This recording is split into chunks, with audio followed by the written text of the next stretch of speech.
సాధారణంగా అయితే మిగతా దేశాలతో పోల్చుకుంటే డ్రాగన్ కంట్రీలో చాలా భిన్నంగా ఆహారపు అలవాట్లుంటాయి. వాళ్ళు భూమి మీద తిరిగేవి, నేల మీద నడిచేవి, అలాగే నీళ్లల్లో ఉంటే ఏ ఒక్క జీవరాశిని వదిలిపెట్టరు. అందుకే అక్కడ monkey brain fry, live amoeba soup, cobra blood soup, cobra deep fry ఇలా వినడానికి ఇబ్బందిగా ఉండే ఎన్నో రకాల విచిత్రమైన డిష్లు ఓన్లీ చైనాలోనే దొరుకుతూ ఉంటాయి.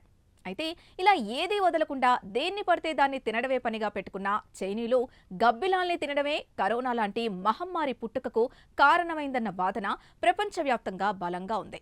అయితే ఈసారి ఏకంగా ఓ కొత్త రకం కాఫీనే చైనీయులు ప్రపంచానికి పరిచయం చేశారు. అదే కాక్రోచ్ కాఫీ. అవును, మీరు విన్నట్టుగా కాక్రోచ్ కాఫీని బొద్దింకల పౌడర్తో తయారు చేస్తారు. దీన్ని బీజింగ్లోని ఒక మ్యూజియం పరిచయం చేసింది. ఈ కొత్త కాఫీ ఇప్పుడు చైనాలో హాట్ టాపిక్గా మారింది. ఇక దీని తయారీ విధానం విషయానికి వస్తాయి. బొద్దింకల్ని పొడిగా చేసి దాన్ని పాలల్లో కలిపి కాఫీగా తయారు చేస్తారు.